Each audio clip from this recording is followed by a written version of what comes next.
So Alex, you, what is your vision for Liberia? Liberia is in a very, very poor state, if I may say so. People don't have jobs.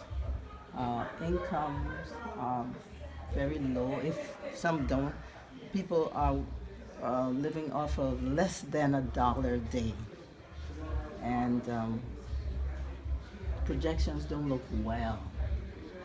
So, if you had a say, how do you think we could change this? What is your vision for Liberia? Yeah, let me first start by saying I continue to be inspired by Liberia and Liberians.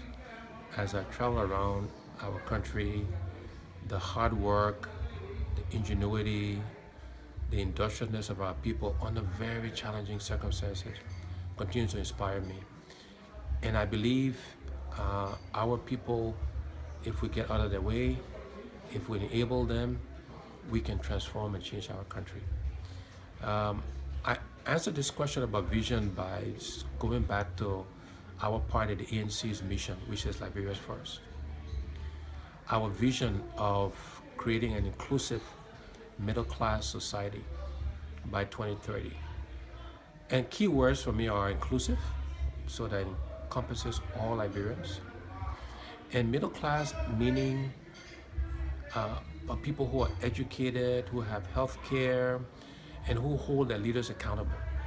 And so the word middle class means many things to many people, but that's what it means to us as a party. And of course, we have a series of beliefs as a party, meaning we believe in the people. We believe in decentralization. We believe that development starts with the people and not with the government. And through this process, through the way we think about government and our people, is how we'll transform our country. But we also have a few very key and specific priorities for Liberia. The first priority is what we call hearts and minds. How do we engage the hearts and minds of Liberians in the transformation of our country? Because we need all Liberians involved in this change we all require. And then we say we have to find the money to do all the things we need to do. Revenue generation, very critical.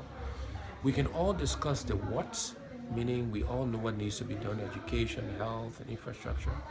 But without the funds, without the money, it's all a pipe dream. And so how do we generate the revenues? And we have very specific ideas on how we do that. And part of that is also around waste. A lot of waste in government, a lot of corruption. And addressing those things will make monies available, funds available to apply against the priorities we have. Next priority for us is job creation. The biggest national security risk we have in our country is the number of unemployed, underemployed, and unemployable Liberians.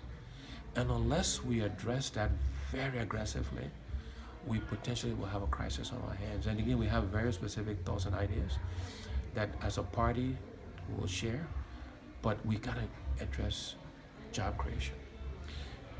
Agriculture is our next priority, and all of these things are related. They are not isolated. But agriculture, we don't feed ourselves as a country, as a people, and we have to address that. Education is our next priority, health, and then infrastructure, which underpins everything. Without power and water, we can't have good hospitals, we can't have good schools, and we have details under all of these sectors, because within every sector we have to prioritize.